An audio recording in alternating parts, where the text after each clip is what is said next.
My name is Chantel, and I'm here with two amazing people, Paul Wong, the overseer of United Through Worship, and I'm also here with Aisha Reventar, who is the co-director of the Toronto House of Prayer.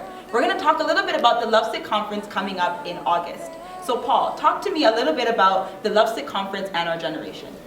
When I think of the generation, and when I look at this generation, there's so many things that we're given to.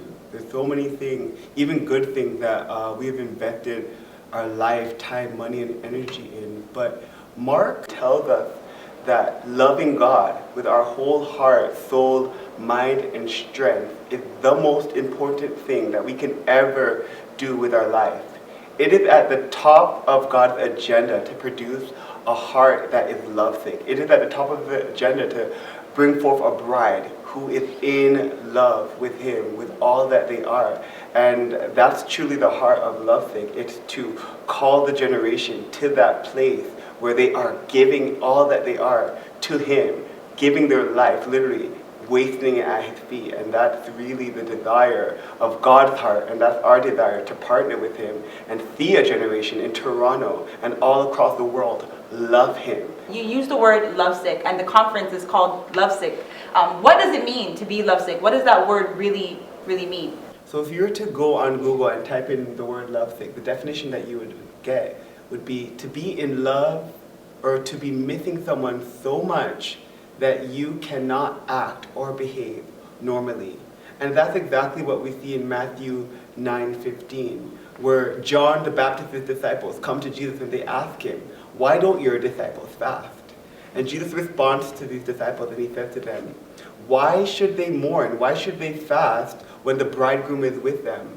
But there is coming a day when the bridegroom will be taken away, and out of an intense desire for the bridegroom to return, out of an intense longing for me," Jesus is saying, "they will mourn, they will pray, they will fast, they will behave unusually. They will not go on with business as usual. They will not be a part of the daily routine. They will be in a place of longing." And that's truly what, God is even looking for in this generation. We see the issues in our generation, and He's the solution. Therefore, we enter into a place of mourning where we're like, "Jesus, you are the one that we want. We need you to come back. We need you to come and make the wrong things right." Jesus is the Father's answer, and that's really what, even the lovesick heart is also a heart that cries out for the answer.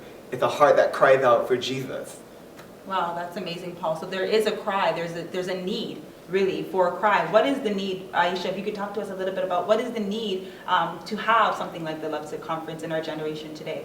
I think there is a big need for the Lovesick Conference because at the end of the day, we all need to hear the message of returning to our first love every single day of our lives. As Paul was sharing, there's so many things that fight for our attention and that fight for this generation's affection. And we all need that reminder to love Jesus with all of our heart, mind, soul, and strength, and to love our neighbor as ourselves.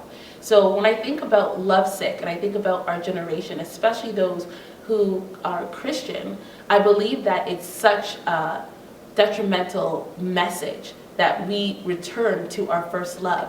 I think about Mary and Martha and how, when Jesus was with them in their own house, Martha was distracted with many things, the Bible says. And sometimes I even feel it myself. We get so distracted with many things, doing many things, serving, going here, going there, ministry, or whatever it is that's pulling at us.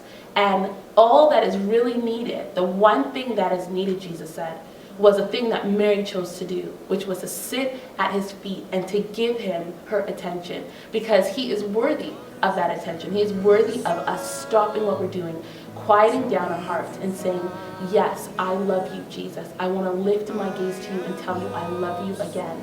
And I feel like lovesick is that message for our generation, that in the midst of everything that's going down and the tyranny of the urgent, we have this to do, that to do, school, work, family life, let's stop and say, "Jesus, I love you. You are worthy of my attention. You are worthy of my affection right here, right now."